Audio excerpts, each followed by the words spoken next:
আসসালামু আলাইকুম। বিসমিল্লাহির রহমানির রহিম।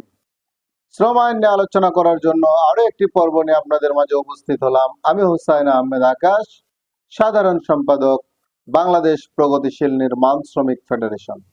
আশা করি সকলে ভালো আছেন। দেশ ও প্রবাসে সকল সেক্টরে সকল শ্রমিকদেরকে জানাই সংগ্রামী শুভেচ্ছা ও আন্তরিক অভিনন্দন। সংগ্রামী সাথী ও বন্ধুগণ, আজ আমরা আলোচনা করব শ্রম আইনের ধারা ৩২১ নিয়ে। ধারা ৩২১, হিসাব ও নিরীক্ষা। সরকার কর্তৃক নির্দেশিত পন্থায় ও ফর্মে কোনো বোর্ড উহার হিসাব রক্ষণ করিবে।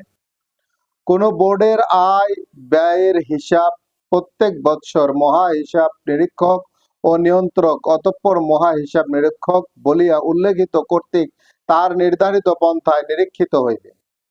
নিরীক্ষার উদ্দেশ্যে মহা হিসাব নিরীক্ষক অথবা তাহার নিকট হইতে ক্ষমতাপ্রাপ্ত কোনো ব্যক্তি বোর্ড সকল রেকর্ড, বই, হিসাবপত্র, ক্যাশ ভান্ডার, দলিল, দস্তাবেজ অথবা অন্য কোনো সম্পত্তি পরিদর্শন করিতে পারিবেন এবং বোর্ডের কোনো সদস্য বা কোনো কর্মকর্তা এবং কর্মচারীর জবানবন্দি গ্রহণ করিতে পারিবেন।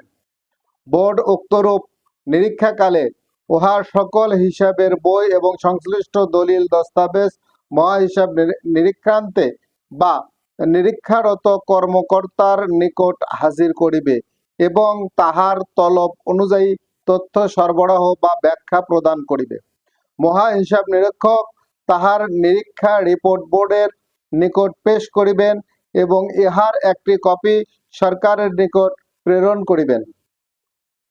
নিরীক্ষার রিপোর্টে উল্লেখিত কোনো ত্রুটি বা অনিয়ম অবিলম্বে সংশোধন করিবার জন্য বোর্ড ব্যবস্থা গ্রহণ করিবে। সরকার যে কোনো সময় বোর্ডের আর্থিক অবস্থা সম্বন্ধে ইহার নিকট রিপোর্ট প্রদানের জন্য মহা হিসাব নিরীক্ষককে বলিতে পারিবে। এই ধারায় বোর্ড বলিতে ডক শ্রমিক ব্যবস্থাপনা বোর্ড বা চা বাগান শ্রমিক ভবিষ্যৎ তহবিল ট্রাস্টি বোর্ডকে বুঝাইবে। সংগ্রামী সাথী ও বন্ধুগণ, অত্যন্ত গুরুত্বপূর্ণ একটি বিষয় নিয়ে আজ আমরা আলোচনা করলাম। আশা করি সকলে বুঝতে পেরেছেন।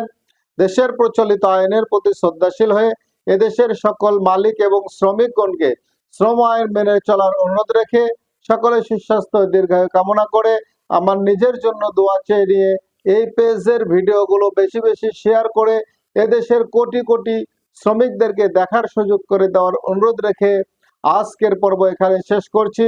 আসসালামু আলাইকুম। আল্লাহ হাফেজ।